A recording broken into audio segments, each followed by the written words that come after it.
America. Good evening if you are in France or Berlin.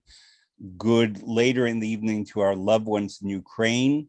We are with you. We support you. We send you our love. And hello to people all around the world.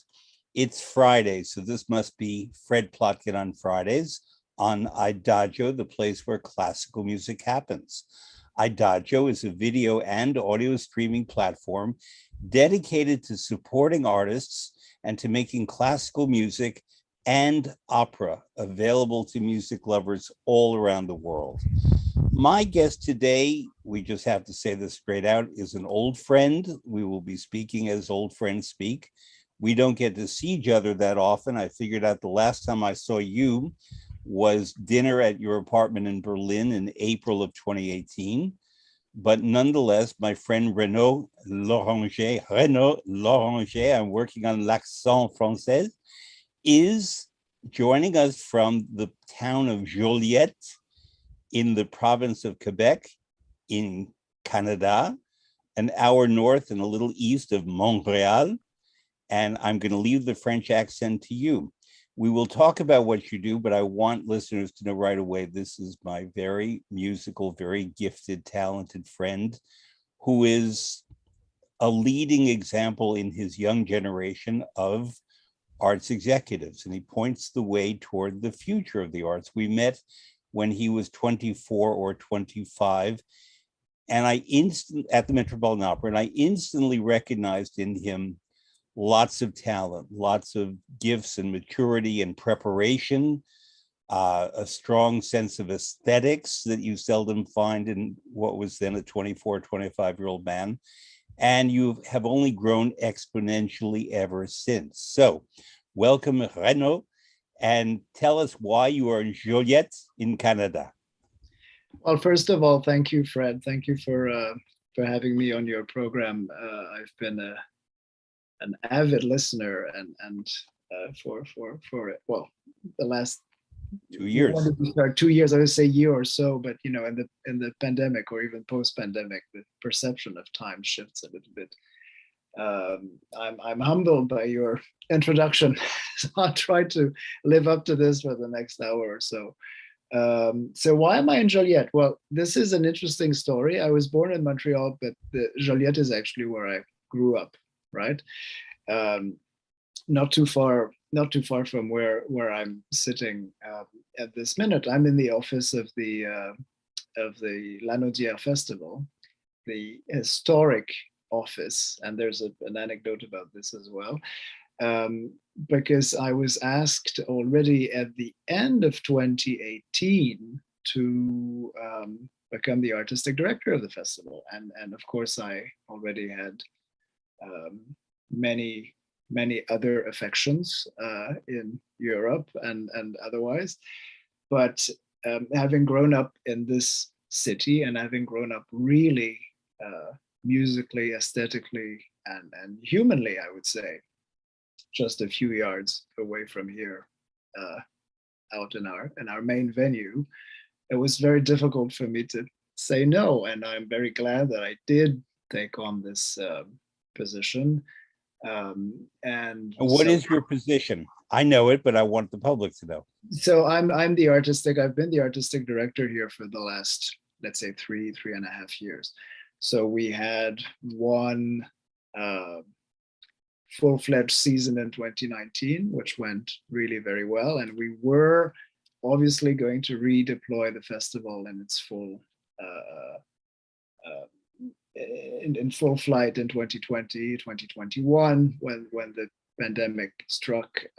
So we're kind of just now scratching the surface again, or just starting to do that again. So we're having a very full season, which we opened just exactly 2 weeks ago. And we will be here until the middle of August. So that's very exciting. We're kind of touching wood, it's kind of a very, very athletic gymnastics that we're playing at the moment, with all sorts of factors and indeed force majeure of different kinds. But so far it's been going really well. So let's backtrack a bit on you. I do want to say parenthetically, because you say you have affections in Europe, you, for most of your adult life, have lived in Europe and have Yes. worked in Europe. Yeah. And therefore, being back in your native Province de Quebec in Canada is kind of a rentrée, a re-entry for you in your homeland, which you do each summer, and you are the artistic director there, but you still live primarily in Europe and have worked primarily in Europe. And pre-pandemic, you and I have met up in places such as Berlin and Bayreuth in France and Yes. Italy, I believe, Yes. and maybe Barcelona once. I don't remember that one, but I think that's possible too. So for listeners to know, we are good friends, but we see each other very, very infrequently. But the Yes. friendship, it's one of those friendships that remains very strong, even over the course of not seeing each other for years. And I've not even seen you virtually until today. Very true. Here. So, Yeah. but pre-Festival de Lanaudiere, what were you doing in the arts in Europe, primarily Berlin? So yes, or I would even perhaps go back, if you want, one step further. I or two steps further. I studied here in, well, not here, but in Montreal, here in this country, and I moved to Berlin. I had a relatively brief spell here with the Montreal Symphony. Just when Ken Nagano was coming in as music director, so around 2006, 2007, and I worked in the editorial department, but also with him more closely on a range of vocal projects, which included, indeed, in that brief period, a short-lived summer festival, which was not this one, mainly devoted to the vocal arts. And I moved to Berlin not very long after you and I met. I would think perhaps well, actually, I was kind of going back and forth for a while, but in the beginning of 2010, I eventually moved to Berlin, and through a very kind of improbable set of connections or sequence of events, I became involved with Deutsche Grammophon, and they asked me at the time if I wouldn't accept a position there as an executive producer, primarily to oversee the vocal productions, but not only. Over time, it grew into other things. So that's what more or less what I've been doing all these years. And now I'm also responsible for Pentatone, the wonderful label based out of the Netherlands, which is, it's a little far-fetched perhaps to say so, but Pentatone is to some extent anyway the successor to Philips Classics. So this remains a very, very important part of my life, of course, and I divide my time between Europe and Canada. And your studies, I cannot pronounce her name, but I know you studied with, pronounce it, Duka Moye. Yeah, that's pretty good actually. So Duika, she is she's from Croatia originally, and she moved already in the 60s, I think. She had studied in France, and she moved to Montreal in the 60s and was one of the founders of the music faculty, really, or one of the sort of original professors at the music faculty in Montreal, and she's still with us, and we're still in very close contact. She was a very important influence in my life,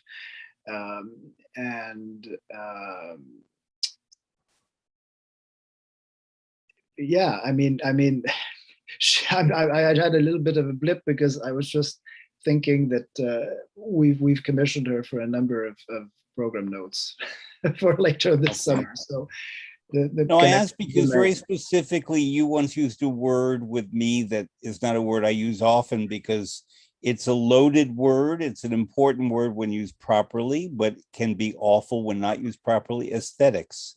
Absolutely. And that's what you study with her. Would you define your aesthetic education? Because I think it's at the foundation of many of the people that you and I know and work with, but a lot of them are not terribly evolved in their aesthetics, or if they are, they're often very pretentious.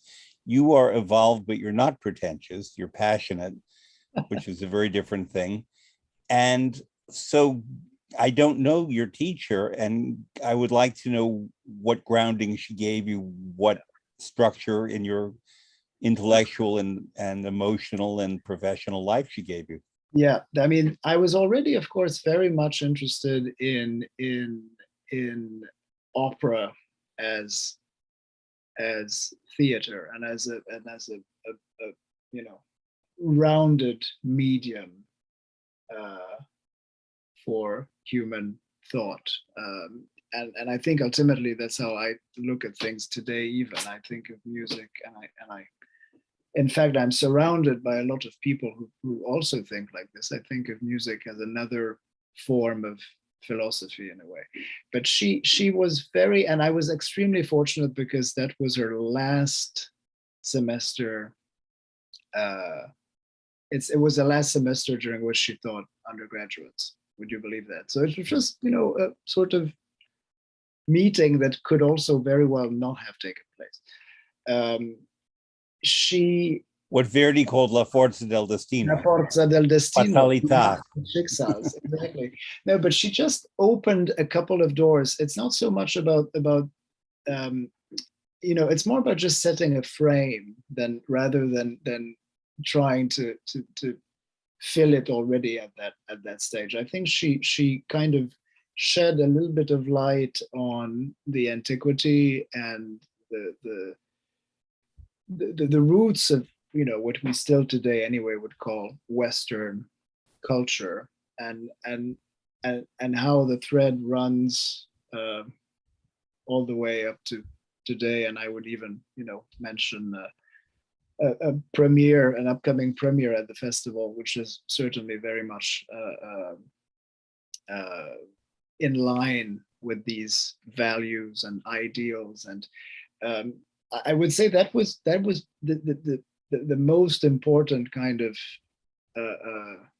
moment in that conversation with her, or the most important takeaway. And from that point on, be it indeed music or theater or literature or philosophy, I mean, there's an integration between the various forms of thought, and it's simple, but it's all encompassing at the same time. And I think, you know, to try to give you a short answer, that's probably we have time. Fundamentals. We do have time. No, it's wonderful. I mean, I'm thinking, you know, this is something I've been hoping to do for so long, and thank you again anyway. I think it's great to have, in this mediatic landscape anyway, have a chance to not only try to find the right clips, right, which I also do quite a bit, obviously, and with pleasure, but having a longer, deeper discussion is wonderful. So let me ask you, you used a phrase that I love very much, music. I don't know if you said as philosophy or as a philosophy. That's a very important distinction there. Yeah, well, I think they could be both, but I said music as philosophy. Absolutely. Okay, so go deeper into that, and then I'm going to push back a bit. Well, I mean, this is not, you know, if we're trying to talk to the to my 21 or 22-year-old self, he wouldn't have said that. what I just said, I've come to this after, you know, just a few more years of contemplation and interaction with the musical heritage and with the music of today as well. No, I think that, you know, in a way, if you want to put things very, very simply and even bluntly, what is philosophy applied hopefully to our everyday lives? It's a chance to broaden the horizons a little bit and try to improve on one's ability to live and try to live a good life, or the good life. Very much, this is a very kind of important concept in the Greek psyche, and that's how I look at our work, be it my work or yours or the work of the artists who go on stage. They're part of, hopefully under the best of circumstances, they're part of one circular conversation, and very, very significantly contribute to the possibility for people to get a little closer to a better existence. So that's why I say, music as philosophy, music as thought, one could say, of course, but music as not only as aesthetics, but as ethics for Ethics. everyone, So for everyone involved. Yeah.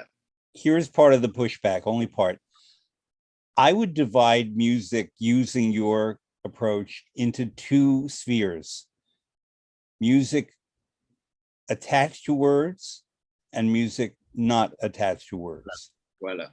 And they're entirely other realms, because music as philosophy, when words are involved, means that if we are very musicologically oriented, we may study how a composer interpreted words, the particular notes, chords, keys, progressions, rests, breaths, all those things that he or she applies in the creation of the music that expresses and answers the words.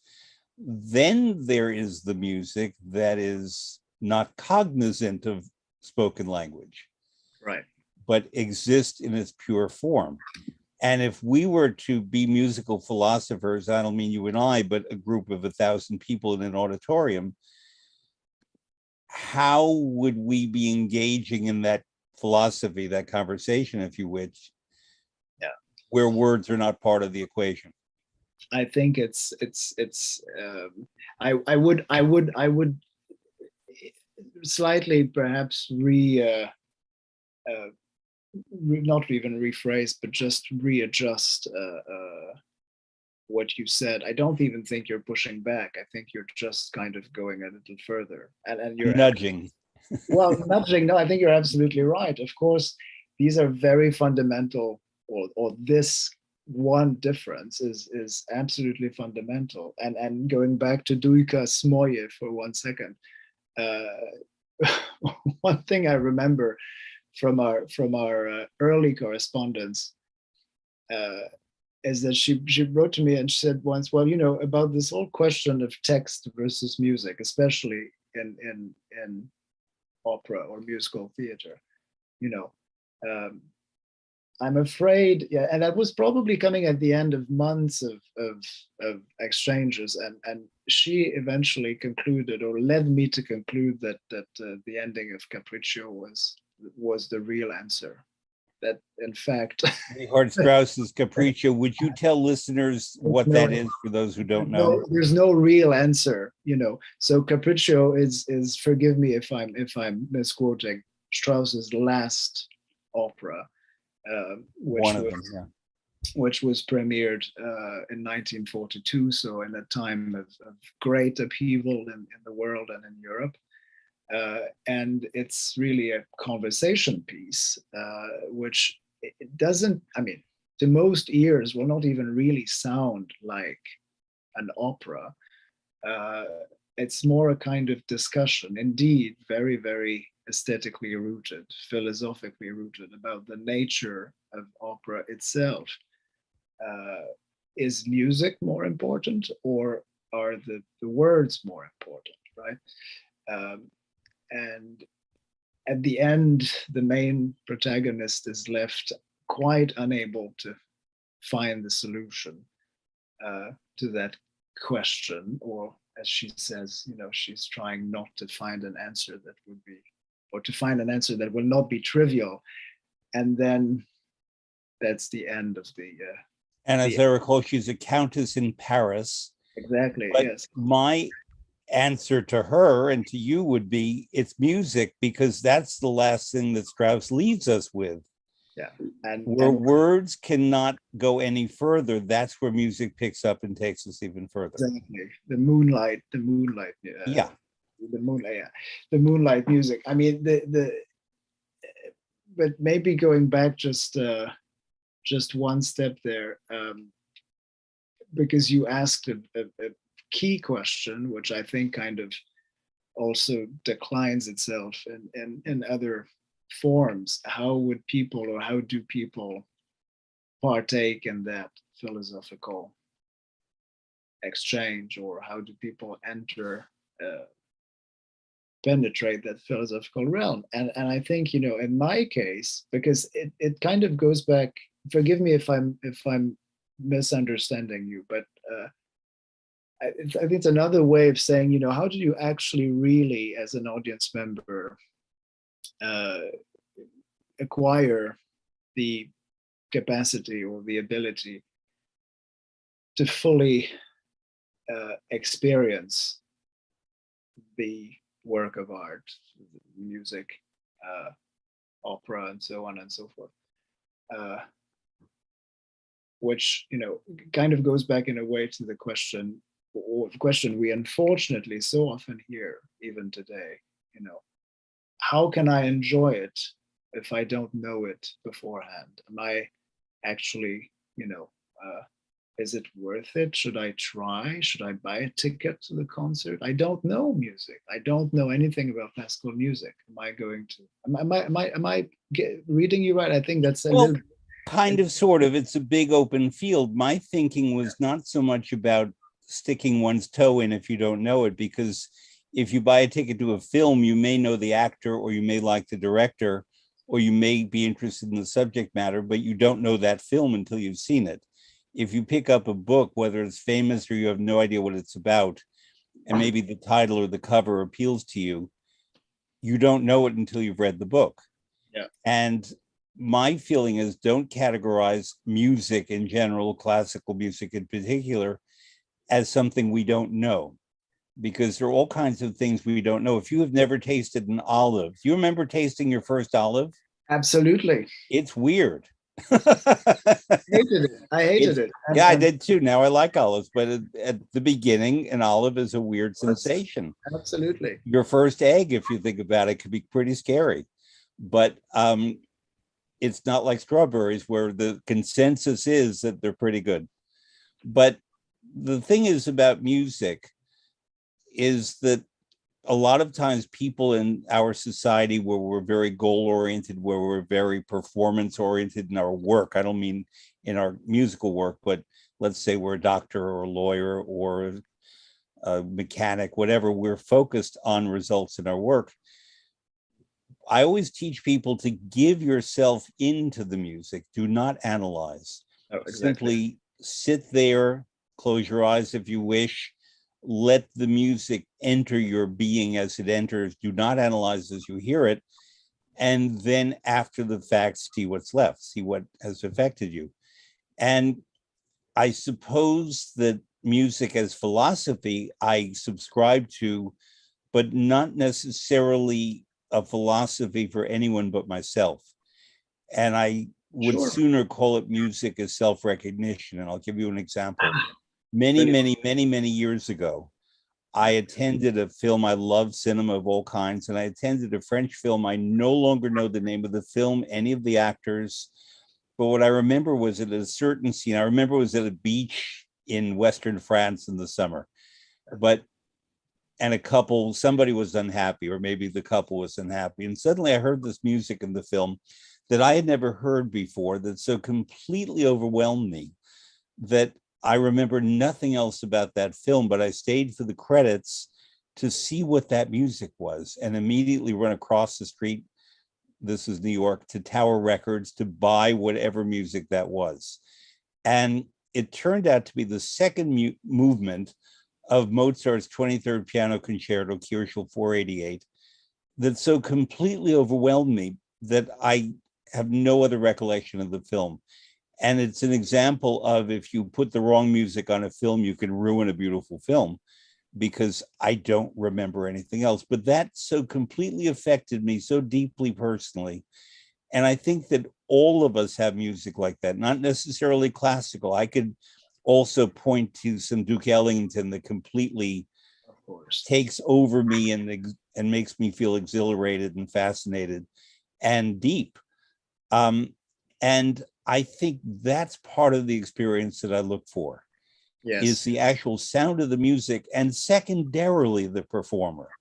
Because in the case of that piano concerto, in the film, they used a recording by Murray Pariah. So I bought the recording by Murray Pariah, but then I've heard many other artists play that concerto. And I confess that when it's on in a theater in the city I'm in, I will buy a ticket, but I have to take great care to not hear what I already know. Yeah. I have to hear the concerto and the entire, all three movements, not just the second, as if I'd never heard it before. And that is key to music as philosophy, music as self-identification. Yeah. That I don't want repetition. I want it to be a new experience each time. Yes, and I think that's very much part of the beauty of the experience, that it's something that is not reproducible. You can't hear the same thing twice. The same thing will not be played twice. This goes back again to a very key concept of Heraclite. How would you call Heraclite in English? Heraclitus, exactly. Yeah. The river is never the same. You never dip your toe into the same river twice. That's impossible. But self-recognition is absolutely key. I think, perhaps we're kind of looking at the same thing, or we're looking at the same, at different facets of the diamond. We're definitely looking at the same diamond, but I think because you mentioned self-recognition or self-definition. I mean, isn't it the important topic of life for absolutely every individual, independently from their circumstances? And that's not being egotistical, and that's not being self-centered. Absolutely not. No. It's the question of coming into the fullness of your own being and of your own life. And certainly music is that's where perhaps, again, if I look back 15 or 20 years, I would probably have said rather dogmatically and pedantically that there was only one channel and that music was it. I mean, I've come around a little bit, thankfully, but it is an absolutely fantastic channel of connection with the world and with oneself. But it is very demanding. I think in a way that's an added layer of I mean, complexity is not the right word, but it creates a bit of a challenge, if you will. I think you said something just a moment ago about experiencing food, or if your experience with food is disappointing, it's not necessarily so bad, because you'll have to eat again a couple of hours later anyway. Or it's discovery. It's about the olive, and maybe the first olive we have is not a good olive. Exactly.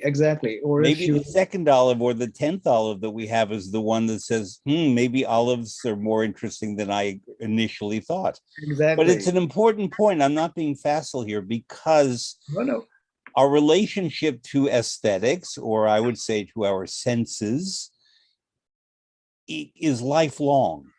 Yes. And there could be a piece of music, I famously on this program have cited this many times, that leaves us cold at a certain age, and then at another time we're completely moved by. In my case, it was Madame Butterfly, the opera by Puccini, that initially I was indifferent to, but now I think it's fantastic.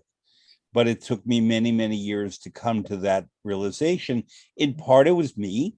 In part, it was getting older and having different life experiences. I'm not a Japanese 15-year-old girl in the 19th century, but maybe it was a performance I saw that completely moved me, or a production, a staging by a stage director that had me see this in new ways.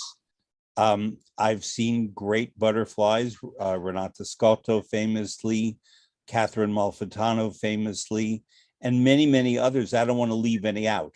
Patricia Rissette more recently, but all of them bring something to the role that the summation of that, plus what I bring to it, and plus the Mert's current Anthony Minghella beautiful production, all of those things have made me feel very differently about that opera. Yeah. So I want to now go to the other side of this coin, which is music attached to words. And it could be something as simple, I say that in quotations, inverted commas, as a song by Schubert or George Gershwin.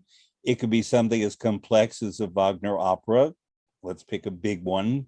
Gotterdammerung is pretty big, where everything is weaved together in terms of music and language. And I believe we approach it differently. Mm-hmm. And the concept of music as philosophy is also about what the words express. Yeah, absolutely. I think, what's happened to me in more recent years, and maybe it's even a sort of pandemic effect or a consequence of the upheaval of our lives for in such a very fundamental way and for such an extended period. I was telling this to a friend also very recently. I said, I came to music, all things considered, relatively late. And how late would that be? Well, I mean, I took piano lessons from the age of 10 or 11, but not earlier than that. I mean, obviously, if you're 10 years old and you want to pick up an instrument, you're probably much more conscious of it than younger children. But again, it was wonderful, and it was quite absorbing for a few years. But I was reminded that my initial field of exploration was much more literary than musical, in fact. Mm-hmm. And there just came a point when music became overwhelming, and for good reason, absolutely. But I maybe that's just a way for me to say that to some extent I'm going back to earlier inclinations, or I give them a little more weight, a little more importance than I did the last 10 or 15 years, because indeed my life is and has been in music, but there's more, let's say there's more to it anyway than one or the other. Are you able, as an executive, which is what you are, to separate the business side of the music and the pure aesthetic? There must be moments when you have to make hard decisions, whether they're financial, usually, as you only have a certain amount of time for a rehearsal, and you have to do that properly because otherwise you can't pay for the show or the recording. But then on the other side, you might be completely transported by something you hear, or similarly, you might be very disappointed by something you're hearing, and you may have to record that because the artist is famous, or she has a contract, or any number of reasons why something might be committed to disc, to digits, that does not fulfill your dreams. Let's put it that way. Is it? But that's many questions in one, isn't it? You can have them all. Right. No, you're absolutely right. I mean, first, it always starts from a strong connection with the work of a performer or the personality. But then again, it's also an alignment of values, perceived values at least, or shared values. And it comes, over time, these relationships develop. I mean, it might be that it's terribly old-fashioned these days, but I try to anyway create constellations of people who listen to the world more or less in the same way or with the same ears, because you're not, that's the beauty of our very broad and diverse universe.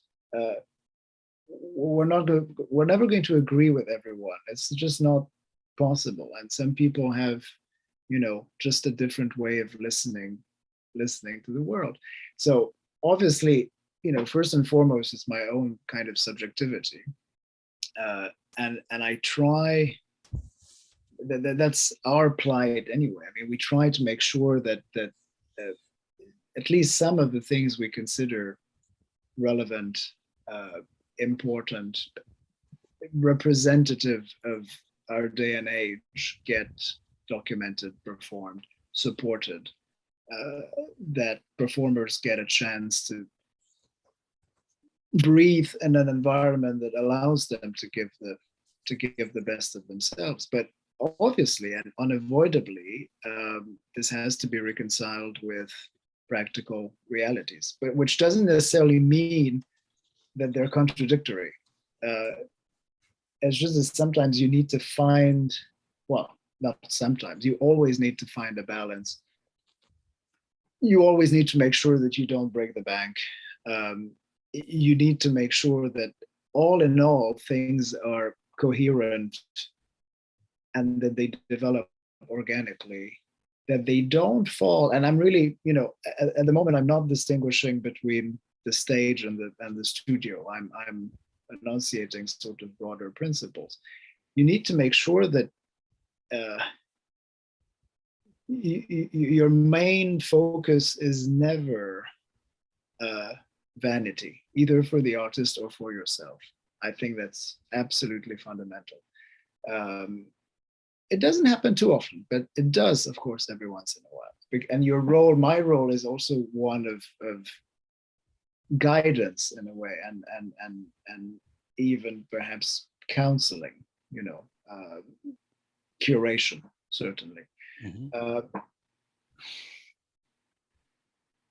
But to give you a perhaps slightly cheeky answer on the last part of your or your last question, why or does ever anything does anything ever get done that you don't fully believe in? I would say no, but I don't always believe in it exactly for the same reasons. Sometimes the reasons. That's a riddle. That's sometimes the reasons. No. Sometimes the reasons might be a little more pedestrian than one would hope. But that's also part of, it's just part of the reality of. It's just part of the reality of life, right? I mean, a compromise is only a compromise if you call it a compromise, and obviously you should avoid them. So the next question I'm going to ask you, I did not plan on asking this question, as it just came up. I here during pandemic New York, because we're now in our 5th wave and the pandemic still very much exists. Yeah. I'm very cautious about going out, and I have someone I take care of who I cannot expose to anything. And therefore, I'm very cautious. But we have something in New York called Film Forum, which is a wonderful film society. And a couple of days ago was the last day that they were showing a film that I saw when it came out in 1981, a French language film.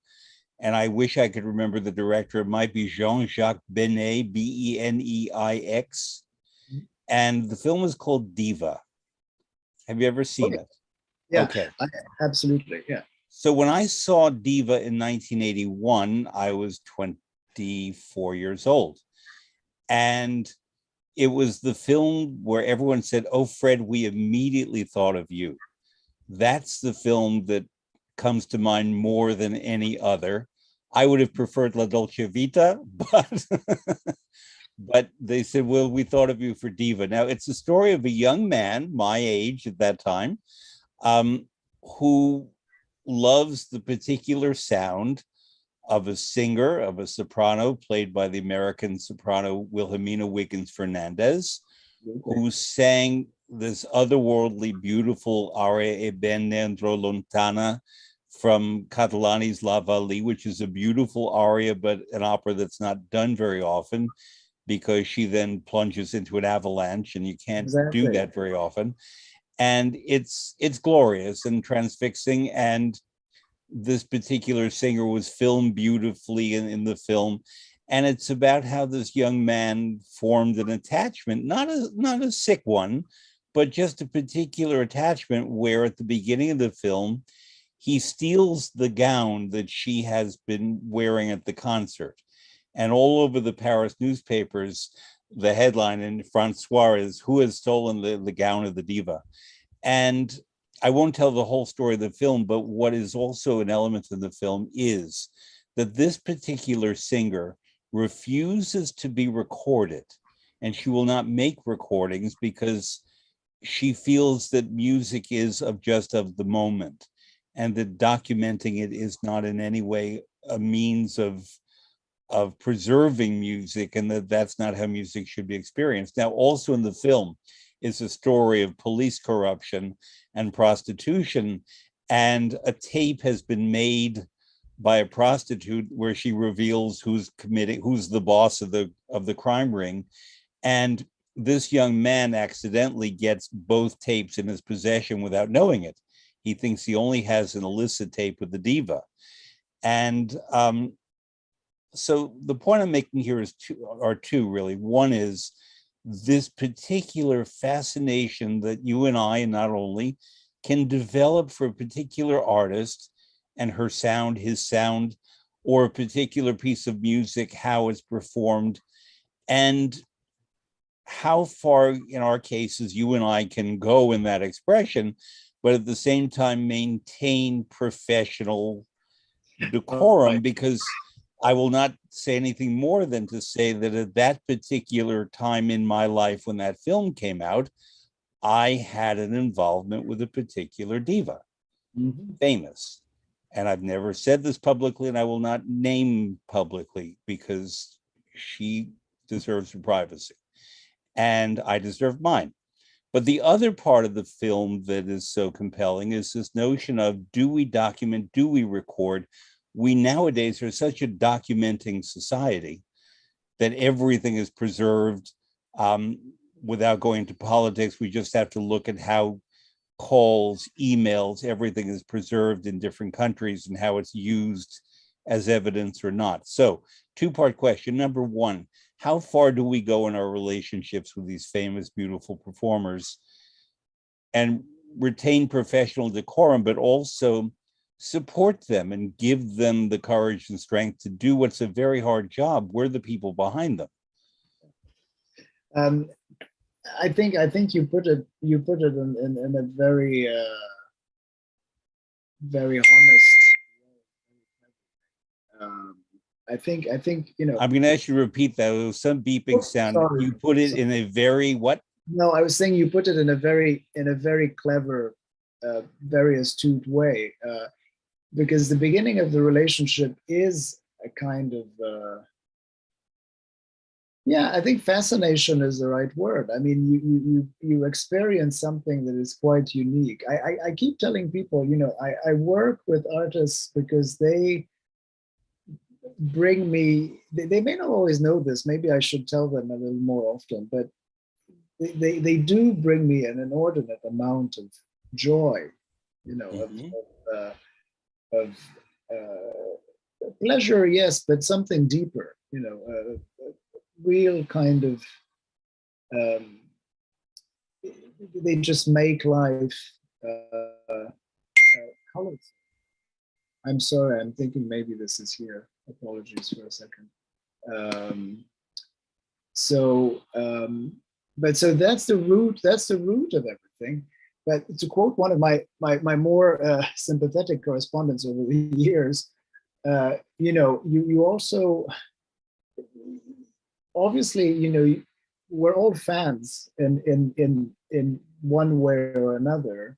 But eventually, and that's certainly my case, and I think it's true for a great many of our friends, colleagues, acquaintances, we become, and that's a pun, of course, but I'll say it like this anyway, we become institutionalized fans. So the institution, uh, the institution is in a way the extension of our own, or the extension of our own fascination in a way, and this is where it obviously becomes, it takes a whole nother dimension. It's not about me, it's not about you.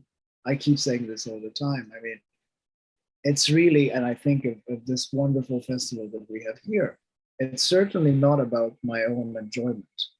I do not need to hear the people who perform here. I can hear them any other time in the year in other places. I'm a fortunate man. I get to travel. I hear performances left and right. I can more or less decide and choose what I want to hear and when I want to hear it. But thanks to the institution, or through the incredible channel, sanctuary that is the institution, other people can partake. That's the ultimate thing. So I mean, I'm not sure I'm exactly answering your question, but I'm partially. I guess my question is, let's say singer X or instrumentalist Y that you have worked with and collaborated with, who you may not only admire for their artistry, but also who they are as people. Of course, yes. And because, many of the people we work with are admirable, but sometimes there may be one that we particularly just are completely overwhelmed by for all their good human qualities, in addition to their artistic qualities. One can form a friendship or a deep relationship, but with that can come consequences. And yes, absolutely, and indeed, I mean, maybe this goes back to your point about making decisions. Obviously, again, I mean, as institutional responsibility warrants that there always needs to be a clear, well, not even that it has to be spelled out. I think there needs to be, above all, respect and a mutual understanding of what it is that we're doing together. And if friendship ensues, and it does every once in a while, it's something to be extremely grateful for. But it doesn't, it doesn't overshadow or make any less relevant the essence of the work, right? That's what it is about. Yeah, I'm very careful when I use the word friend and friendship, because it's a word that's tossed around very loosely. Oh, yeah. Someone once wrote about me in the New York Times that I have more friends than Rockefeller has dimes, which tells you how long ago we're talking about, not dollars, but dimes. And it was a nice thing for him to say, and it was said in a nice context. But I would answer that the people I count as friends are very few, and they know that they're my friends. And I count you as a friend, even though I haven't been in the same room with you for 4 years, but we just have that feeling that friends have. But among opera singers with whom I've worked professionally and conductors, I would say maximum 8, 9, maybe 10 of them are my friends, and I've worked with hundreds and hundreds and hundreds. It doesn't mean that I don't feel friendly and have great admiration for all of the others, but friendship is something that you just know. It's a different plane than all the other relationships. And I know who my friends are among opera singers, and a couple are really, really famous and rely on me for my discretion because I don't talk about them necessarily, but I'm a trusted friend to them, in fact, because I don't talk about them publicly, even to you, and you and I are friends. We certainly are. But it's a delicate thing in our positions. Yours and mine are a little different in terms of what we do, but the foundation of what we do is the same. It comes from those aesthetic values and the care for the art forms that we work in. We are relied upon for our discretion. Yes, totally. Yeah. And I'll talk about someone because he deserves a tribute. Stephen A. Brown was one of the stage managers at the Met when I started. He went on to become company manager. He sadly died July, I should know the date. I think it's July 5th. He died, and rather suddenly. And a lot of people have come up with tributes about Steve, and I wrote an essay about him in social media about the fact that we were both very privileged to work very closely with a lot of the greatest artists of our time in opera. And that part of what Steve and I had is that we never gossiped or even spoke much about these artists who we both knew very well. And Steve was he was great at everything, but he was a great Wagnerian, and therefore was friends with Nielsen and Rieseneck and Gwyneth Jones, particularly, Waltraud, Meyer, Hildegard Behrens, all of these artists, James Morris, who are the outstanding Wagnerians of our time. But they all knew that Steve was as good at what he did as they were at what they do. And therefore, they could only be as good as they were because Steve was as good as he was. That sounds a bit like a riddle. But what it meant is that not only was he extremely professional and competent, but discreet. And therefore, they felt the comfort to do and be whatever they want and show their vulnerabilities when they had to. If Birgit Nielsen had any vulnerabilities, I never saw them. But all the others, yes. And therefore, it's a very particular thing. This month, I've had a lot of arts executives on. It just worked out that way. And so I've made this a theme. You're the last of these for a while. That it's these people can do what they do in part, only in part, because of our seriousness. Yes. And our preparation. Absolutely, and and you know, I think it's you know, it's not always easy. And then let's face it, we're all coming out of a time of absolutely unprecedented, I think in our lifetimes anyway, chaos and doubt, confusion, unbelievable confusion. I mean, not only in our field, but certainly in our field, I mean, unavoidably.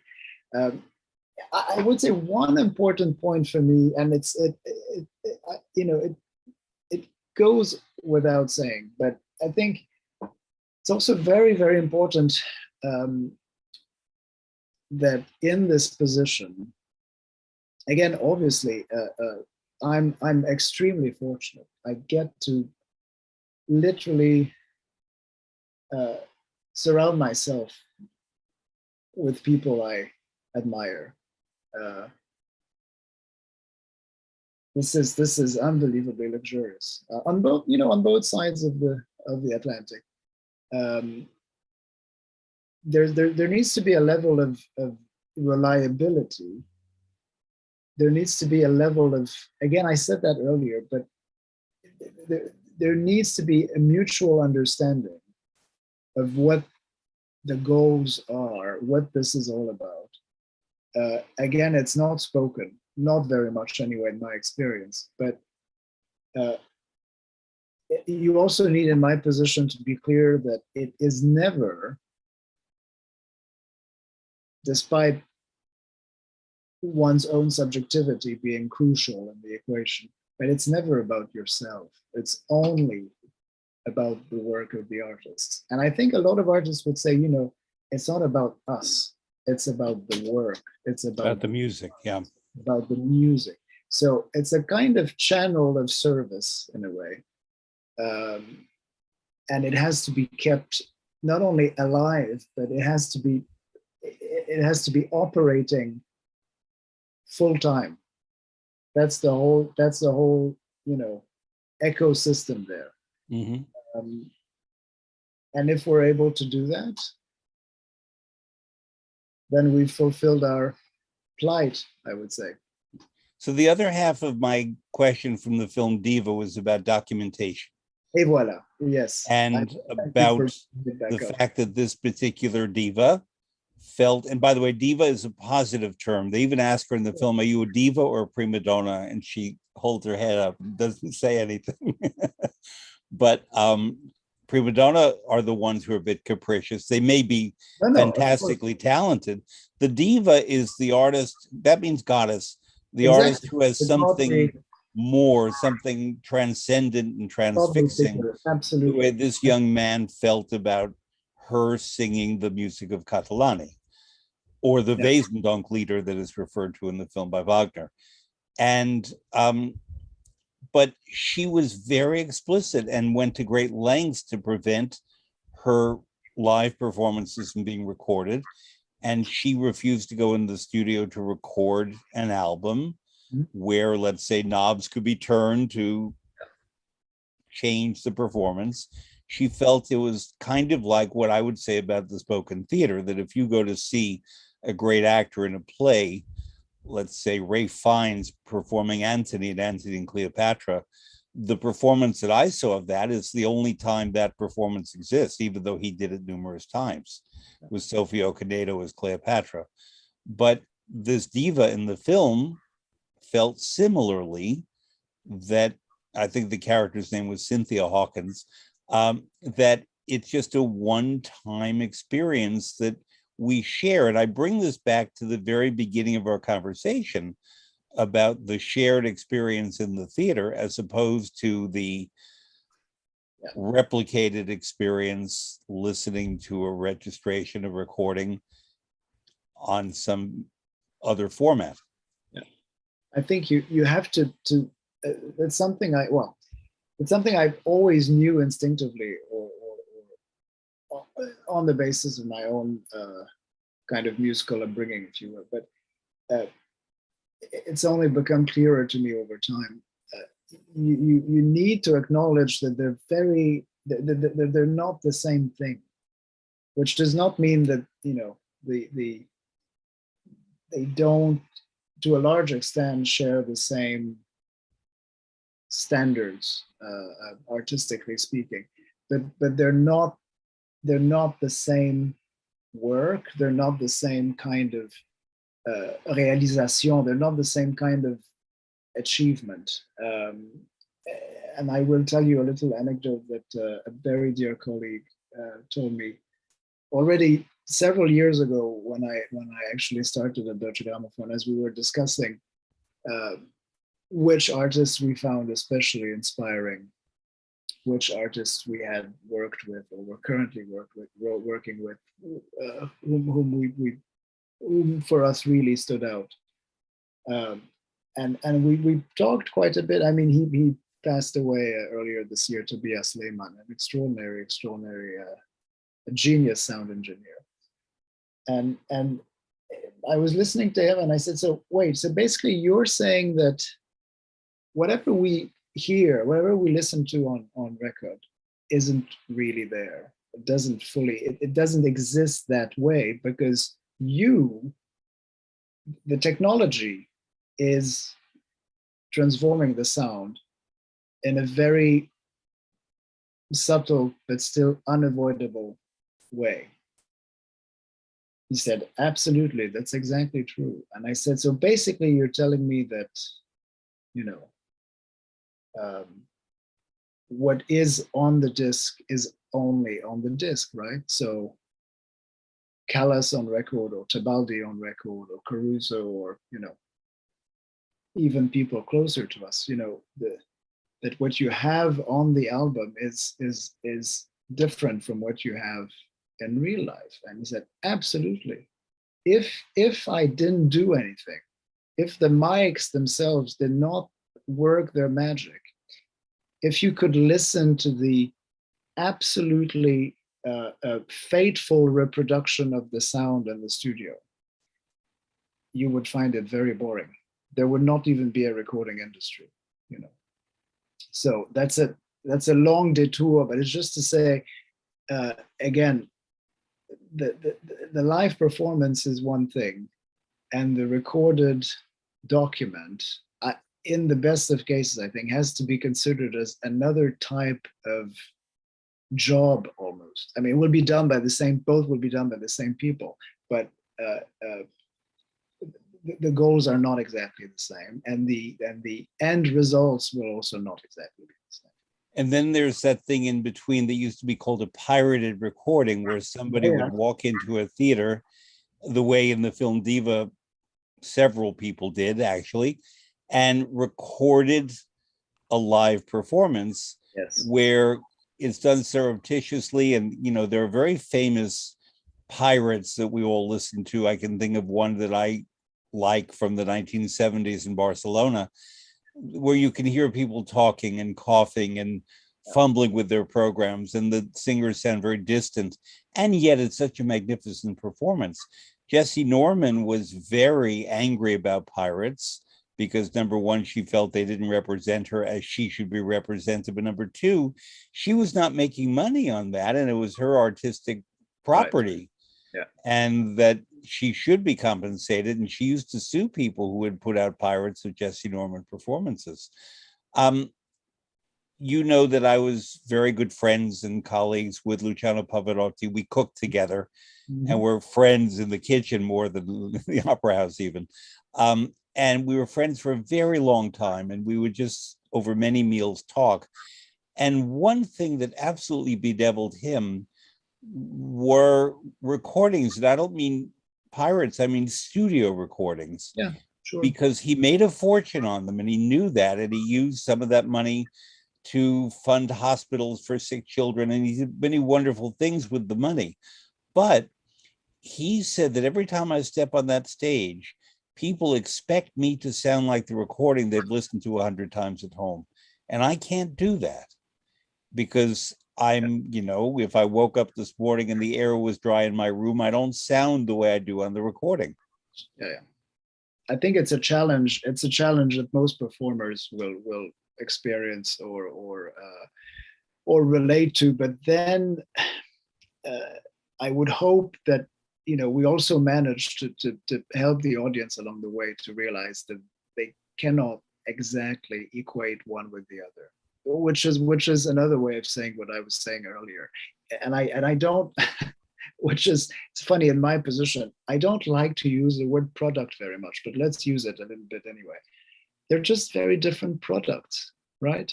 And I remember decades ago reading in a music encyclopedia about Glenn Gould, Canadian pianist who was famously eccentric, and who at some point in his career all but withdrew from the concert stage and only focused on studio work, on recordings. And so the Glenn Gould entry started, I'm quoting from memory, something like, Canadian pianist and recording artist, and I mean it literally, an artist whose medium is the recording. I think that does illustrate, and Glenn Gould is a good example in a way, perhaps an extreme example, but it illustrates the dichotomy between the two. And again, it doesn't mean that I should also underline this. I'm not trying to suggest that recording is somehow remote from reality or from real artistic experience or from real life. It's just something different altogether. And you mentioned pirate recordings. I would say, these days there's an enormous amount of live recordings made anyway. Also edited, professionally recorded, edited, packaged, and released. For example, Tristan and Isolde with Placido Domingo and Nina Stemma, I believe, was recorded live in performance, and probably at Covent Garden. Not to give them better notes, but to make the sound more cogent. And it's very often the case that with large productions, the finances warrant a live recording versus a studio recording. But it's not only a financial question. You will have other advantages. You will have the advantage, the energy of a live performance, the lifeblood of a live performance. But even then, again, the technology does its magic, and what goes into the box is not 100% what people were listening to in the auditorium, right? But as long as you're able to acknowledge this, also as an audience member, your experience can only improve, I think. So here's a question for you as a producer of recordings.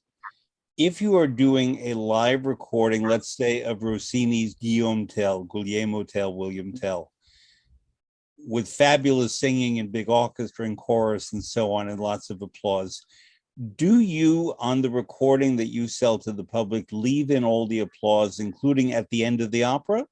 Or do you cut the applause? What's your politic on that? I'm speaking only for myself. I do not mind applause on recordings as a listener, but as a producer, I will tend to have them removed. I'm not sure where the logic is in that, but somehow it makes more sense to me. But well, to me, I love hearing the applause because you get a sense that you're in an audience. There's an audience reaction.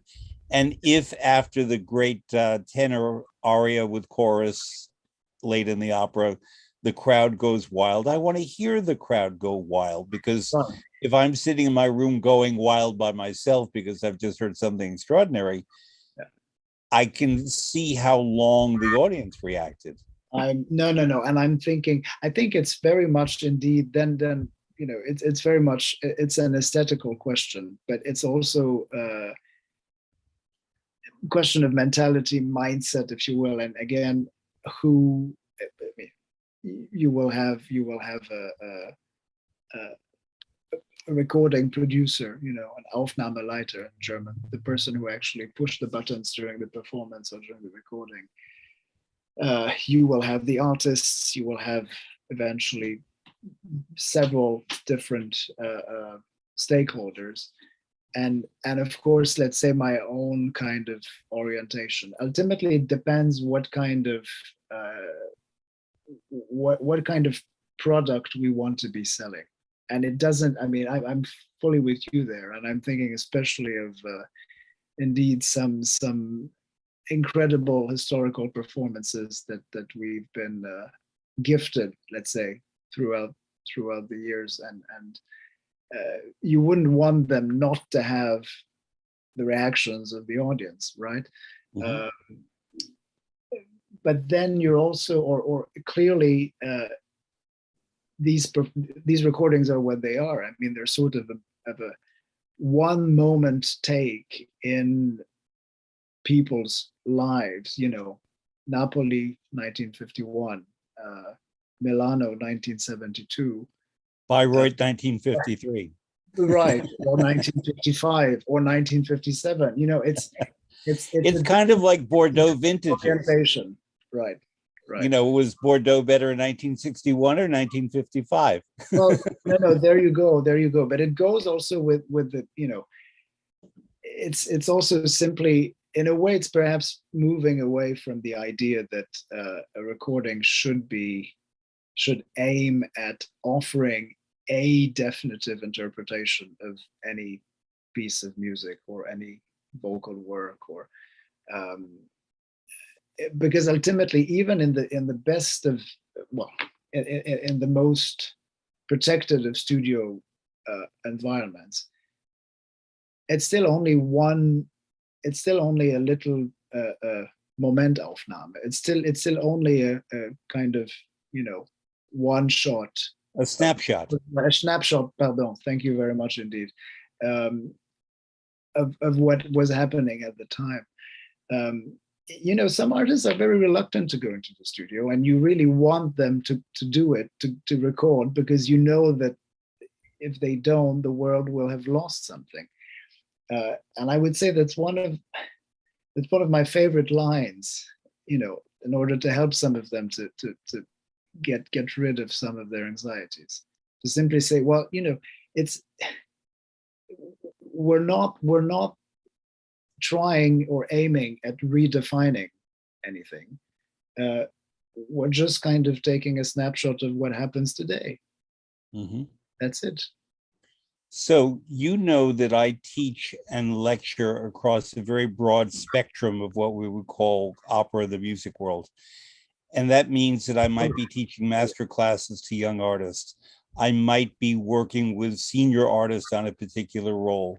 I might be lecturing at universities in a serious way about particular music or composers. I might be doing an online course, and I'm tipping my hand here a bit, for Adagio in the fall. Yeah. I might be teaching the general public. I might be teaching audiences who have never set foot in an opera house. And therefore, my philosophy is the same, but my approach is different. But there is one term that I use all across the spectrum, from the master class all the way to the person who said, I hate opera without knowing opera. And that the term is the mediation of the microphone. And what I mean by the mediation of the microphone is that if you are doing a recording, the microphone mediates. Many people who are new to opera don't realize that almost every circumstance, singers do not wear microphones for amplification. What we hear is natural sound. Sometimes we will see a tiny microphone attached to a wig, but that might be for a radio broadcast, or it might be for a live recording, but it is not for amplification in the theater. And yet there is the mediation of the microphone. Yeah. Then we have music that is mediated, I don't even say for amplification, mediated by the microphone for interpretive purposes. So take an Ella Fitzgerald, take a Tony Bennett, people who knew how to use the microphone for musical impact and effect. So not to be heard louder, but to make different kinds of music. Frank Sinatra was different in that he would have his concepts of what the music should sound like, and Nelson Riddle, his arranger, would arrange the music to all fit that. And for the most part, Sinatra was beautiful at what he did, but very focused on reproducing his concept, whereas Ella Fitzgerald and Tony Bennett would in the moment feel improvisational and go off on a different tangent that would be wonderful, knowing that the microphone would serve that purpose, and it was never about amplification. Then there are other artists, I will name one I worked with, Diana Ross, who sometimes does not understand, that's the wrong word, does not accept that the microphone could be her friend if she used it correctly. But I once worked a show where I was the manager and she was performing, where I said to her that the acoustics in this theater are very live. You don't need the volume that you're accustomed to when you play in different arenas, and let's try to scale it back. And she wouldn't. And then unfortunately the reviews came out and they said that she's a great artist, but everything was distorted and too loud. And so the mediation of the microphone can be any number of these things, but it's a term I like to apply because it works in all contexts and helps people understand how this music, opera and lieder and art songs, chanson and American popular song, may or may not benefit or not from a microphone. Yeah, and you also indirectly suggest that, and rightly so, that the person who's again pushing the buttons, the recording producer, not the executive producer, who's neglectable, obviously, in most cases anyway. But the person who's actually at the helm, who listens to the sessions, who says, yes, no, we've got it. This bar was excellent. You don't have to worry about it.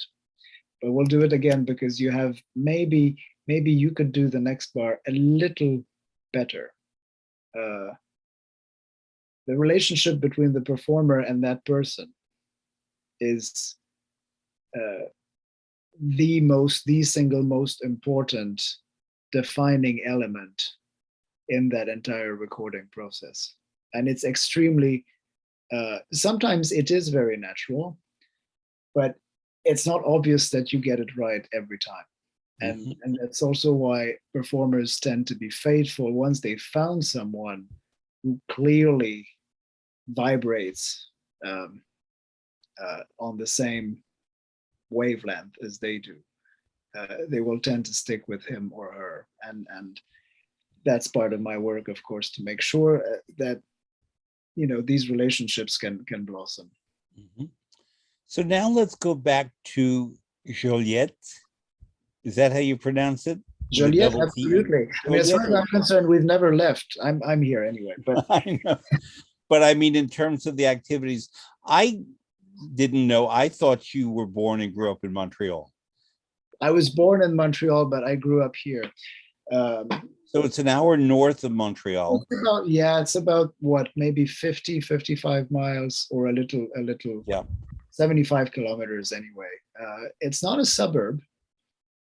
It used to be well, I say it used to because obviously, cities have expanded in the last 150 years. But when Joliet was founded originally, I think 1864, if I'm not mistaken, it was a bustling little kind of middle-sized provincial town, and with a real entrepreneurial spirit, a lot of local pride, and a very somehow distant relationship to the metropolis, although it's so geographically so close. And so my father's family is from Montreal. My mother's family is from here, and my dad. I was born in Montreal, but my parents were kind of permanently settled back in Joliet very, very early on. So I did not this is where I went to school, from kindergarten to high school, and then of course university in Montreal, and then off to Europe, the wider world. Yeah. For people who don't know, let's do a little bit of a précis about Canada and about the province of Quebec. Canada is a very large country. It's geographically the second largest in the world after, let's call it Greater Russia, for lack of a better term. Yeah.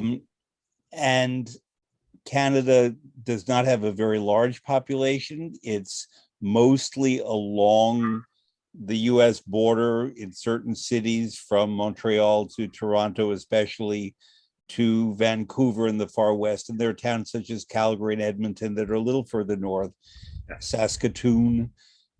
It's an absolutely beautiful country. The only thing I don't understand about Canada is ice hockey, but everything else to me is wonderful. And Canadians are especially polite. A lot of Americans, at least here in the North, think of Canada as the better angels of our nature. If we want to be who we would like to be, we would move to Canada. And Canadians are self-effacing in certain ways, so that, for example, the opera company in Toronto, the Canadian Opera Company, does not advertise itself as the largest opera company in Canada, but as the sixth largest opera company in North America. Right. Well, fair enough, I would say. I tried to think of Lanaudiere as an important player on the North American stage, and maybe it's. I think you're touching on something very interesting and very seminal there. I mean, Canada is, everything you've said is true. Canada is a very large country. It's extremely diverse. I'm not ashamed of saying this. I mean, it doesn't mean it's the end of or it's the final word on the question. Far from it. But I have never been to Vancouver. London and Paris are closer than Vancouver, right? And when we're on this side, it just, New York makes more sense. London makes more sense. Paris, obviously, for the French Canadians, makes a lot more sense than I mean, I'm pushing it a little bit. London and Paris are not terribly closer than Vancouver, but still, I mean, the flights will be a little shorter. But it's a different mindset. I once, when I was living in Italy, had a job in Vancouver. So one would think that I would fly home to New York and see my family and eat good food. But no, I had to fly from Rome to Vancouver, connecting in Toronto. It was endless. Oh, yeah. Oh, yeah. It was like flying from New York to Argentina. I would hope that indeed, so the cultural landscape is also, it's also very vibrant, very diverse. But if you look at Lanaudiere is its own thing. I want to get to Lanaudiere, but I want just the larger theme of Canada, because I think it's important. Yeah. Canada has produced outstanding artists in all fields. Oh, absolutely. In opera, let's just say John Vickers and Teresa Stratas and Gerald Finley at the top of a very important heap of wonderful singers. Yeah. Glenn Gould for the piano. Many opera singers. I think the best stage director in the world right now for opera is Robert Carson. He's Canadian.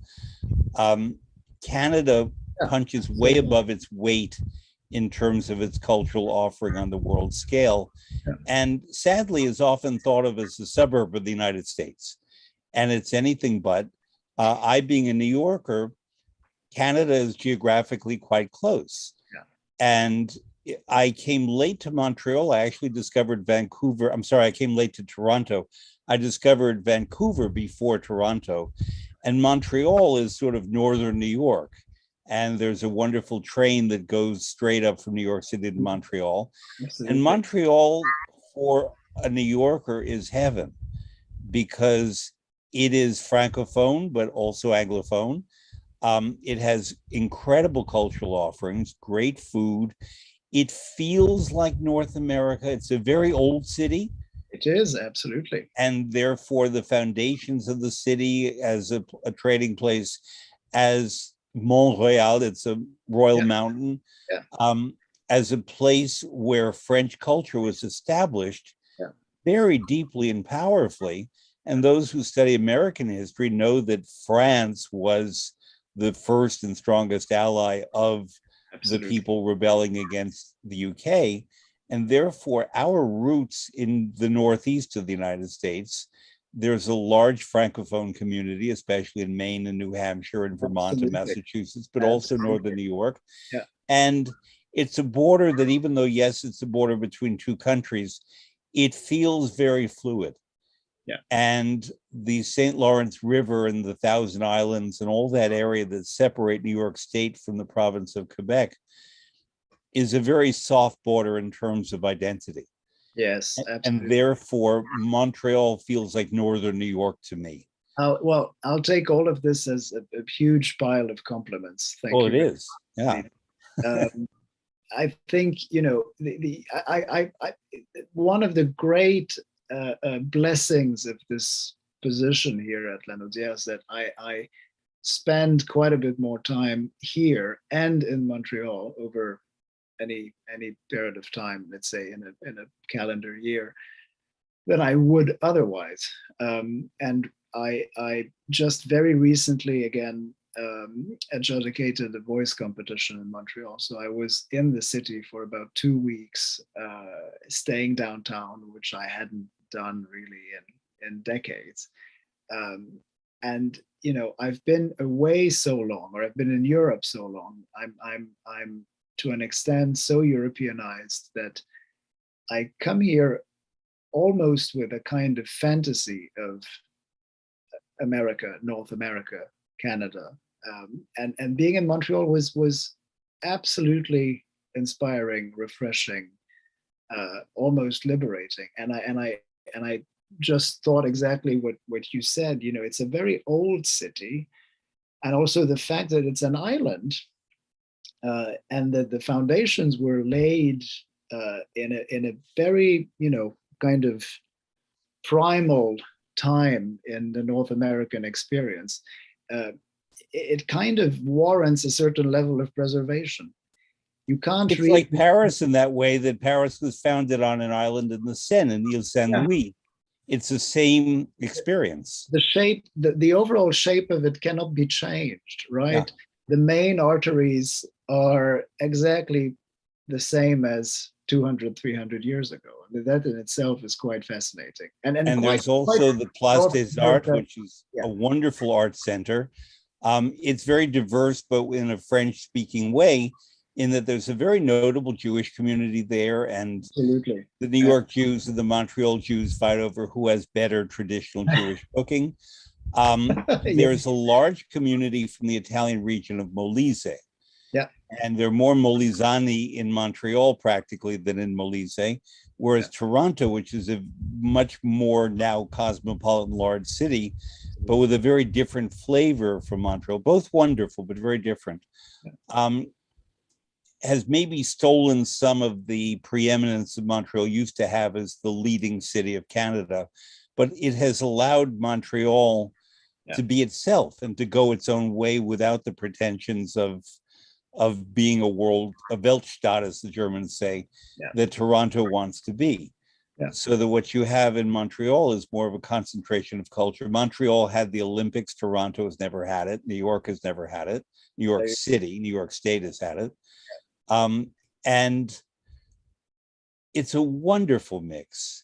It has McGill University, which is a great university. It has University of Montreal. It has excellent medical care. It has wonderful nightlife. I don't work for the Tourist Bureau of Montreal, but what I'm saying is that it has become a bit its own treasure and not self-conscious in a way that, say, Amsterdam and Barcelona and Venice have become cities that have to live up to their own reputation. Absolutely. And I think this is very much rooted in the people. I don't know if you would like to talk about the festival already. If not, I can keep the anecdote for a little Well, I want to talk a little bit more about the soil and the water that fed you. Right, exactly. And for people to understand this context, because, you know, if they've not been to the Francophone part of Canada, they may have some preconceptions. There's enough history to read about, and Pierre Trudeau, the father of the current prime minister, and all of that, and they can read that up on their own. But it is North America, it is Canada, it is a thing unto itself. Exactly. There are other French-speaking provinces of Canada. People forget that. Other, for example. Other French-speaking communities in other provinces. Absolutely, absolutely. Quebec, the province of Quebec is unique, and also the water power. I can always think of water when I think of Quebec, and it's a phenomenon that you don't see in too many places. It was just brought up to me a few days ago, and I was, you know, obviously when it's your own sort of background, or that's what's in the backdrop anyway, you kind of take it for granted. It's normal. Especially, you know, I mean, having lived in Germany all these years now, and if you look at the current geopolitical situation, the obvious fact that Quebec has this unbelievable advantage in terms of electricity production. You know, I mean, green energy before the term was ever coined. There was never anything else in green energy here. I mean, I exaggerate, that's not quite true, but let's say from the 70s on, when these huge power plants were conceived and built, we never really knew anything else. The penetration of electric cars in this country, and especially in this province at this point, is staggering. I mean, even, you know, if I look at, I mean, you'll tell me that's perhaps the German bias, you know, and the Germans are perhaps a little, they don't like change so much. They're a little slower. They get there in time, but, you know, they follow their own path, so to speak. I'm astonished at the number of electric cars I see here on the streets, for instance. But it is, I've had time in the pandemic, thankfully, you know, not wanting for anything, I've had time to think about this a little further, and I think you're absolutely right. This is quite a unique society with a very, very specific set of historical circumstances that are quite unlike anywhere else on the planet.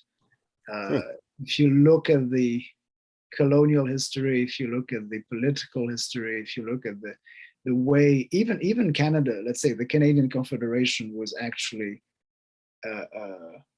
created. I cannot think of anything really comparable anywhere in the world, and I think there's, if we look at our great southern neighbor, we're always in awe, on both sides, both positively and negatively, because Americans have chosen a different path than we have, right? But I think, again, just you put it very nicely. The history is what it is, and it's creating this wonderful environment in which, certainly, that's also what I believe, in which culture can thrive. And I just will say one more thing about the province of Quebec in general. The capital city is Quebec City. Exactly, yes. It is the cleanest city I've seen on earth. It is immaculately clean, and I've always wondered how that can be achieved. I live in New York, which is not immaculately clean, but by any standard, it is the cleanest city I've ever set foot in. Yeah. And it's obviously part of the value system of the people there that it remains so clean. And it's a wonderful environment to be in. It's a little boring compared to Montreal, but it's very pleasant. It's very congenial. It's smaller. In all fairness, it's smaller. It's a wonderful. I was there just a few days ago. Obviously, I don't get to go there very often, so it's a kind of a treat when I'm there. It's a beautiful historical town. This is the place where, of course, the original French settlement was built. It's smaller, and it's the seat of the provincial government, right? Mm-hmm. So obviously you have a lot of civil servants and their families. That's all expected and normal and good. But there's one thing there, and it kind of gets me every time I'm in Quebec City now. I think I probably was there in 2019 the last time, so about 3 years ago. If you walk past the Parliament building in Quebec City, you will, or just if you look at it, you will see that it's, as same as the federal Parliament in Ottawa.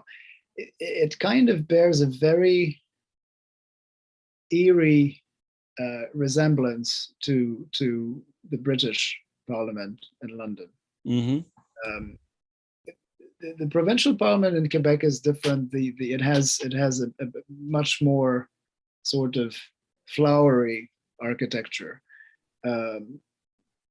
but you have to keep in mind, for instance, that the Union Jack flew on the top of that tower until 1948.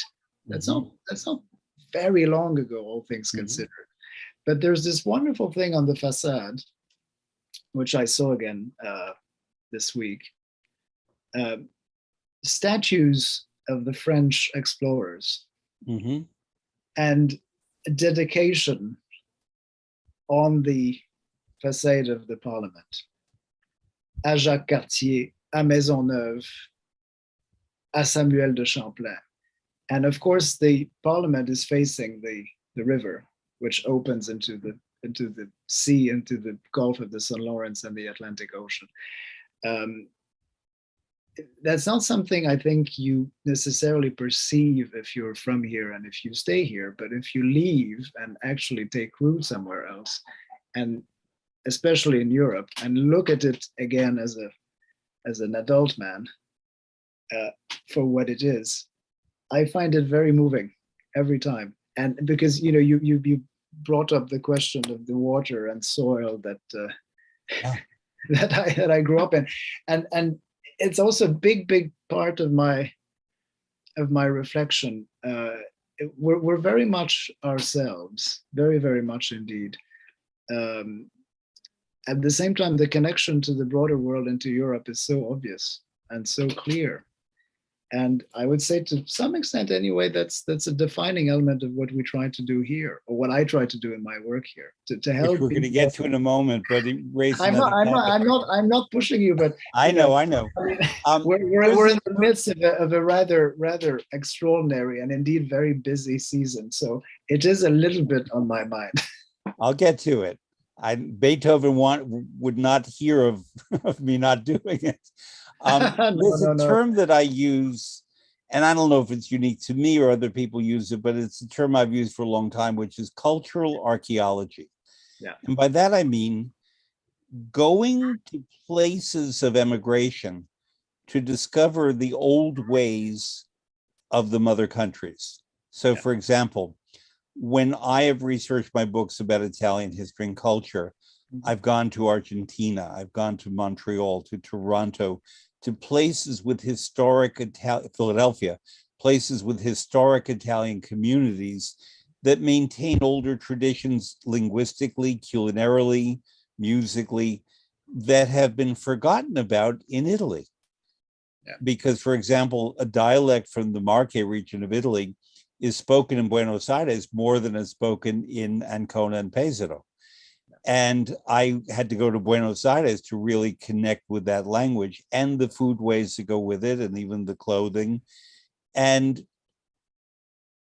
obviously, Italy is my particular area of specialization, but I'm passionate about many other things, including France. And I have done a fair amount of cultural archaeology in the province of Quebec about France, because I have a very dear friend who lives in Bretagne, in Brittany, where a lot of the people left to go to the province of Quebec, to Nouvelle Canada, what do they call it? Nouvelle France, yes. Canada was coined much later. Yeah, and the language that my friend speaks in Rennes is very different from the French that I hear in Province de Quebec. And the foods are older often in Quebec than they are in Brittany, because in Normandy, because France as a nation has moved forward. Absolutely. So if a food product has come from Alsace or Nice, and you find it now in Brittany, it doesn't mean that you find it in Montreal. No, that's very and therefore true. The older cooking preparations, the older linguistic terms, the older religious beliefs, because Quebec is rather Catholic. Very much so, yeah. France is even more secular than Quebec. Yeah. It's very interesting to do cultural archaeology in those places.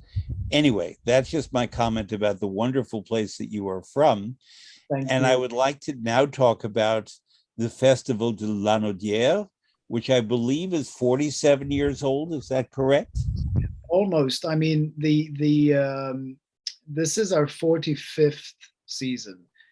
The first one wasn't really, our founder had the idea, actually invited the Montreal Symphony and Charles Dutoit to play 3 concerts in 1977 in the summer, but it was more like a tryout, and it did not bear the name festival at the time. The next year, 1978, they did it again, and they called it at the time the Summer Festival, the Festival d'été de Lanaudiere. And so here we are. We even actually, we had to cancel our 2020 season altogether, but we did manage to present a week of concerts in the fall, quite exceptionally, because at that point in September 2020, venues had been allowed to reopen.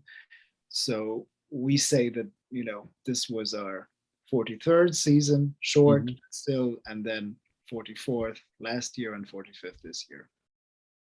So I know that the festival is pointing toward 2025 for a lot of events and so on. So that's how I took it to mean a foundation in 1975. Was the idea in 1975? I think our father Fernand Lindsay, he basically spent a great deal of the 50s and 60s traveling to Europe in the summer and going to Bayreuth and Salzburg and Munich and Vienna and Aix-en-Provence and other places. And the idea really kind of emerged early, much earlier on. And by the early 70s, I think he was already thinking of it or trying to find a way to create something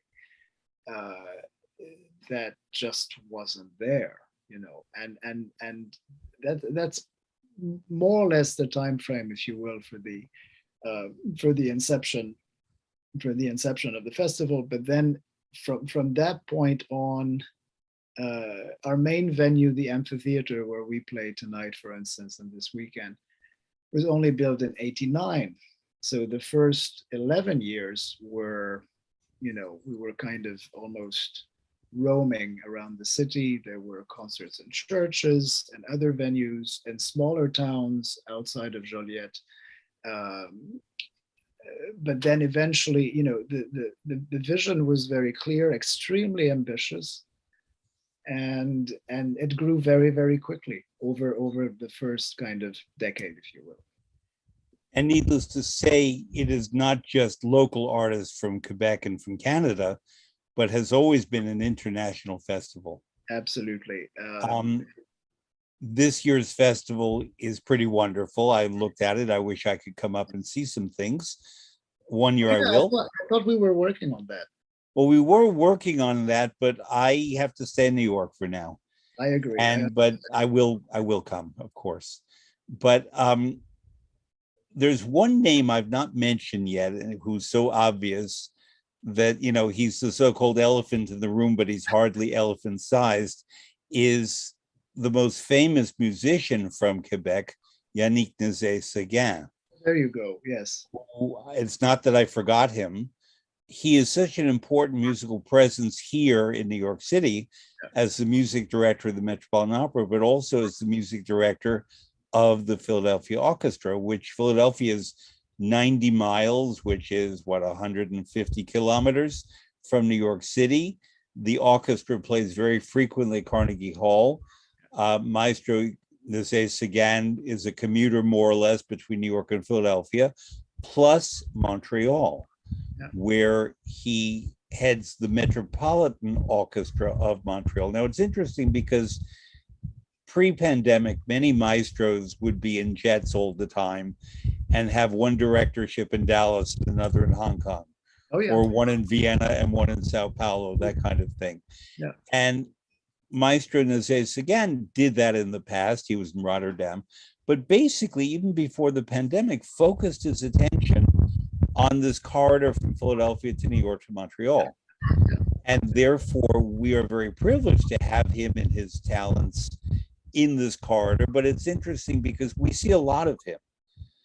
And he has become sort of the Kapellmeister of the river from Philadelphia to New York to Montreal.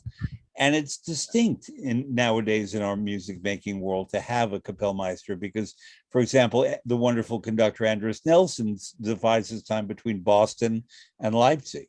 Yes, and many other, or many guest engagements. I'm always, well, anyway, if you want to talk about Yannick, his relationship to Lanaudiere is what I mean. He and I have known each other for about 20 years now, or a little over 20 years already. Although, funnily enough, we first worked together at Deutsche Grammophon, right? Mm-hmm. So, and it was so striking.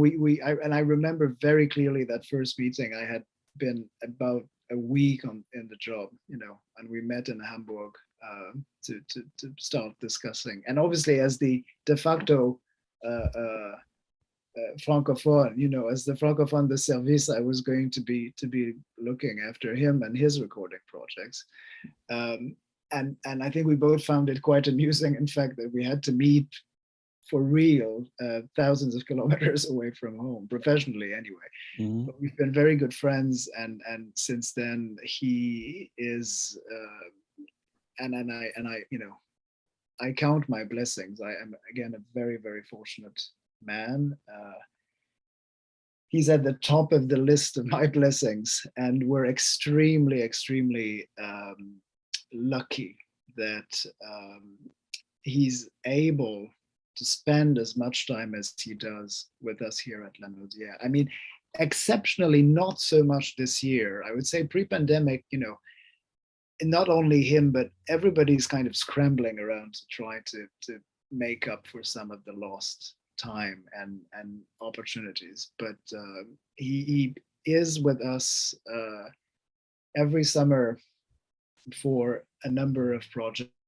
He will be with us in the future. You might have noticed that actually, I think this is when we started talking about trying to bring you here later this summer. So we are presenting the first act of Valkyrie in a couple of weeks' time with Yannick and his Montreal Orchestra, the Orchestre Métropolitain, yeah, not to be confused with the Metropolitan Opera Orchestra, but with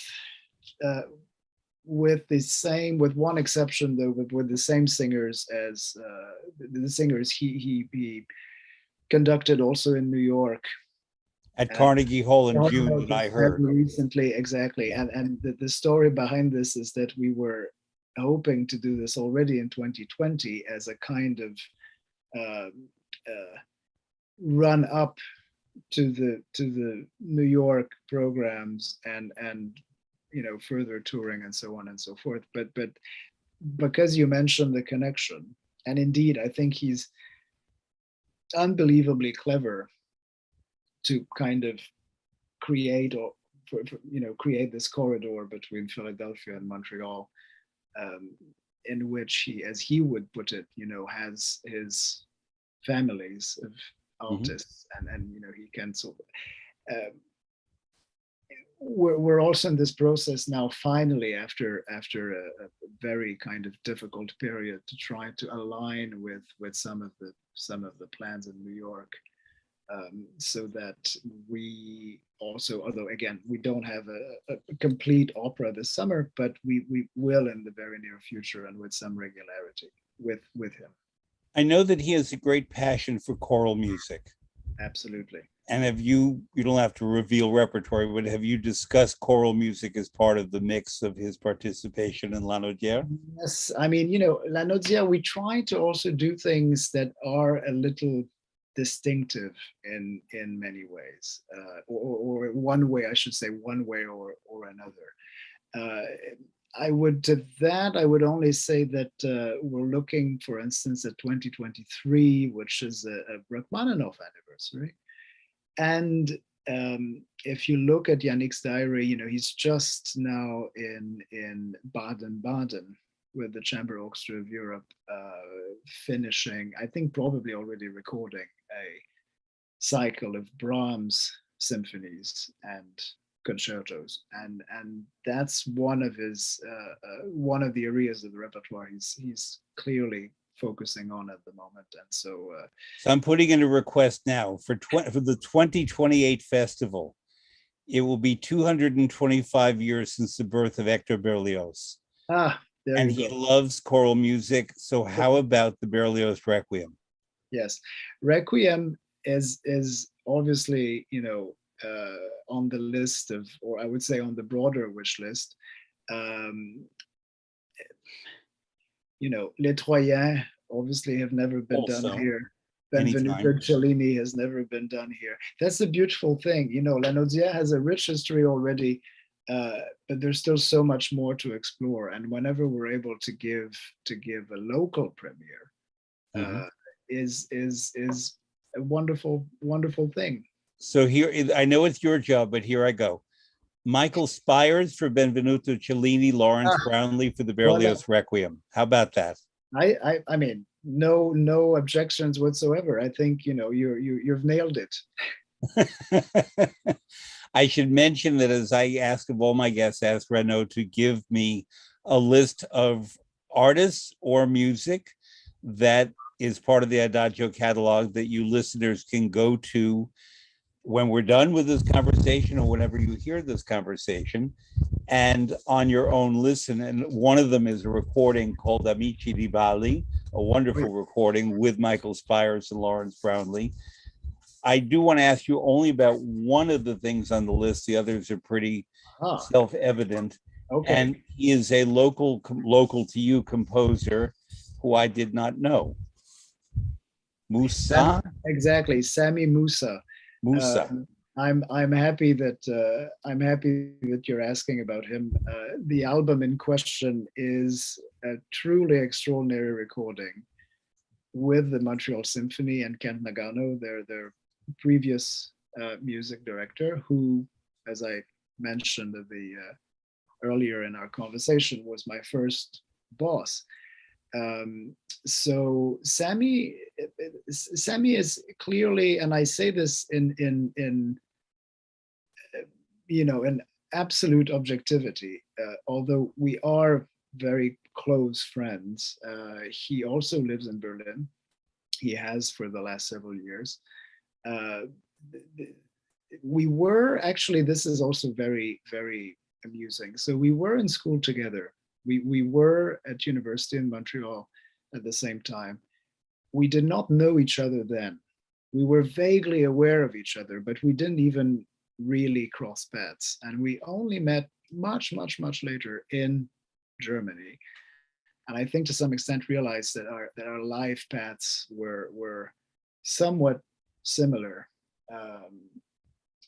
So he is definitely one of the most important artistic personalities that this country has produced in the last decades. I mean, you mentioned earlier, the wealth of performers, singers. Obviously, that's something we pride ourselves in. Sami is the most important, certainly one of the most important composers in the world today. I mean, he's from Montreal. He grew up in Montreal. He, however, has been based abroad already for many, many years. He will be with us a little later this summer. We've co-commissioned him for 2 works. The first one, the one that will have its local premiere at the end of July in collaboration with the Vienna Philharmonic and a great many other partners in the UK and in Canada. The Vancouver Symphony was another co-commissioner. So his violin concerto has been recorded, is actually features on this album, and it's simply one of the most beautiful things I've heard in my life. I mean, this might sound like a very almost preposterous statement to make, but it is true. And to me, anyway, he embodies, Sami, very much the values of a musician, of an artist, of a poet, of a philosopher, of a composer. That was my next question. of the 21st century. He is a man of his time, but this is something. I mean, I'm sure you'll know the reference, but I thought I would have to mention this at some point in our conversation. To me, he's a little bit like the Angelus Novus of Paul Klee. Yeah, that incredible drawing, almost naive drawing of Paul Klee that was once described by Walter Benjamin. And Benjamin said, "This is the angel of history." He has this sort of very discreet smile on his face. He's looking at us and watches the rumble of history pile up. He's blown. He cannot really fly. His wings are almost completely atrophied. But he's sort of blown further by the forces of progress. he does not see the future. He has his gaze fixed on the past. Mhm. I think that's a very beautiful metaphor for the for the creating artist, and composers are indeed creators. I have to end it there because there's nothing Oh else to no! say. That Sorry. was so beautifully expressed. And it's not a matter of the clock. It's just, it's a wonderful way to conclude. Thank you. And Well, I mean, I just get the feeling that we really do have to find a way to get together. And again, I'm very well aware of your circumstances. I would be happy to see you here this summer, but I know that we will yeah, reconvene in the future, on the way. definitely we're going to make a date for 2028 for Berlioz. Oh yeah. Renaud Loranger, Artistic Director, Festival de Lanaudiere. Let's spell out the website. You do it. Yes. L. So that's LANAUDIERE.org,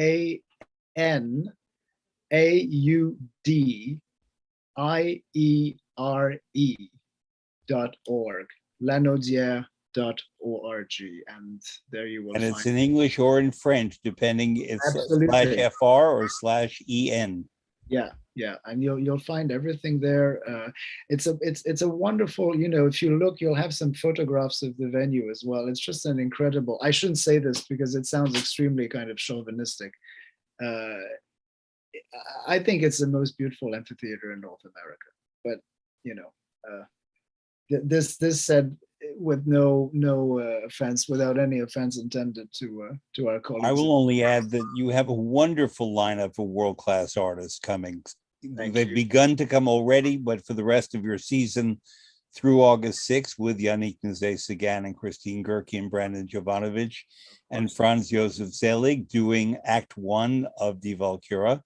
But you have Les Arts Florissants, you have Matthias Goerne, you have William Christie, of course, you have Sami Moussa, and a lot more. By mentioning a few, I'm leaving out others. Yeah, I know. No. I mean, you should. Michael Spires, Lawrence Brownlee, many more. Yeah, just incredible people. Again, I'm a very lucky man. Yes, so am I to know you. That's all I can say. Thank you. Thank you, Renaud Loranger. Bonne chance, bon travail. Merci beaucoup. À la prochaine. We'll meet again.